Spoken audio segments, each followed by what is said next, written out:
ગાજ વીજ સાથે થવાની શક્યતા છે. ભારે આંધીમાં થશે. 4 જૂન સુધીમાં વરસાદ થવા. નમસ્કાર મિત્રો, સ્વાગત છે તમારું ગુજરાત ખબર ચેનલમાં. જાણીતા હવામાન નિષ્ણાત અંબાલાલ પટેલ દ્વારા આજથી 4 જૂન સુધીમાં રાજ્યના કેટલાક વિસ્તારોમાં ગાજવીજ અને આંધીવંટોળ સાથે વરસાદની આગાહી કરી છે. રોહિણી નક્ષત્રમાં અંબાલાલ પટેલ દ્વારા વરસાદની આગાહી કરવામાં આવી છે. પ્રી-મોન્સૂન એક્ટિવિટીના ભાગરૂપે રાજ્યના કેટલાક વિસ્તારોમાં આંધીવંટોળ સાથે વરસાદની આગાહી કરવામાં આવી છે.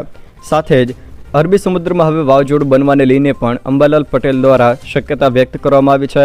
સાથે જ ચોમાસું ક્યારે આવશે તેને લઈને પણ માહિતી આપી છે.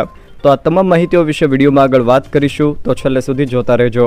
તે પહેલાં તમે મારી ચેનલમાં નવા છો તો ચેનલને સબસ્ક્રાઈબ કરી લેજો, જેથી મારા આવનારા તમામ વિડીયોની માહિતી તમારા સુધી પહોંચી શકે. અંબાલાલ પટેલે જણાવ્યું છે કે રોહિણી નક્ષત્રમાં વરસાદ વરસવાની શક્યતા છે. જોકે હવે પ્રી-મોન્સૂન એક્ટિવિટી વધશે તેવું તેમણે જણાવ્યું છે. રાજ્યના ઘણા ભાગોમાં આંધીવંટોળ સાથે પ્રી-મોન્સૂનનો વરસાદ પડવાની શક્યતા તેઓએ વ્યક્ત કરી છે. ખાસ કરીને દક્ષિણ ગુજરાતના વિસ્તારમાં વરસાદ પડવાની શક્યતા રહેશે. અંબાલાલ પટેલની આગાહી મુજબ 4 જૂન સુધીમાં વડોદરા, નડિયાદ, આણંદ તેમજ ધંધુકા, ભાવનગર, જ્યારે દક્ષિણ સૌરાષ્ટ્રના કેટલાક અન્ય વિસ્તારો તેમજ જંબુસર, પંચમહાલનો વિસ્તાર, સાબરકાંઠાના કેટલાક વિસ્તારો, અમદાવાદ, ગાંધીનગરના કેટલાક ભાગો, ધોળકા તેમજ કચ્છના કેટલાક વિસ્તારોમાં વાદળવાયુ તેમજ ગાજવીજ સાથે પ્રી-મોન્સૂન એક્ટિવિટી જોવા મળશે તેવું અંબાલાલ પટેલ દ્વારા જણાવવામાં આવ્યું છે. જોકે હાલ આકાશમાં વાદળો ગરભાઈ રહ્યા છે, જેના પગલે આજથી એકાદ મહિનામાં ઘણો સારો વરસાદ પડી શકે છે. 8મી જૂને અરબસાગર અને બંગાળના ઉપસાગરમાં ડીપ ડિપ્રેશન સર્જાશે તેવું પણ તેમણે જણાવ્યું છે. જોકે તારીખ 8 જૂનથી લઈને 14 જૂન દરમિયાન અરબસાગરમાં વાવાઝોડું થવાની શક્યતા પણ તેમણે વ્યક્ત કરી છે.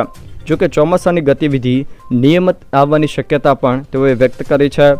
આગામી 28 મેથી 1 જૂન દરમિયાન ચોમાસું કેરળ પહોંચે તેવી શક્યતા પણ તેમના દ્વારા વ્યક્ત કરવામાં આવી છે. ધીરે ધીરે રાજ્યના ઘણા ભાગોમાં આંધીવંટોળ સાથે પ્રી-મોન્સૂન એક્ટિવિટીનો વરસાદ થવાની શક્યતા રહે છે. દક્ષિણ ગુજરાતના ભાગો અને લગભગ આહવાના વરસાદના ભાગોમાં વરસાદ થવાની શક્યતા રહે છે. ભરૂચ, દાહોદના ભાગોમાં વરસાદ થવાની શક્યતા રહે છે. તારીખ 4 જૂન સુધીમાં વડોદરા તેમજ નડિયાદ, આણંદ અને ધંધુકા, ભાવનગર, દક્ષિણ સૌરાષ્ટ્રના કેટલાક ભાગો તેમજ જંબુસર અને ઉપલાંચલ, પૂર્વ ગુજરાતના ભાગો, પંચમહાલના ભાગો, સાબરકાંઠાના કેટલાક ભાગો, અમદાવાદ, ગાંધીનગરના કેટલાક ભાગો, ધોળકાના ભાગો અને કોઈ કચ્છના ભાગોમાં વાદળવાળું શક્યતા રહે છે. જ્યારે મધ્ય ગુજરાતના ભાગો, અમદાવાદ અને ગાંધીનગર અને ધોળકા તેમજ લગભગ પંચમહાલના ભાગોમાં અને ગોધરાના કેટલાક ભાગોમાં પ્રી-મોન્સૂન એક્ટિવિટી ગાજવીજ સાથે થવાની શક્યતા છે. ભારે આંધીવંટોળ થશે. 4 જૂન સુધીમાં વરસાદ થવાતા છતાં રોહિણી નક્ષત્રનો વરસાદ પાછલા ચરણમાં થવાથી આગામી ચોમાસાની ગતિવિધિ નિયમિત આવવાની શક્યતા.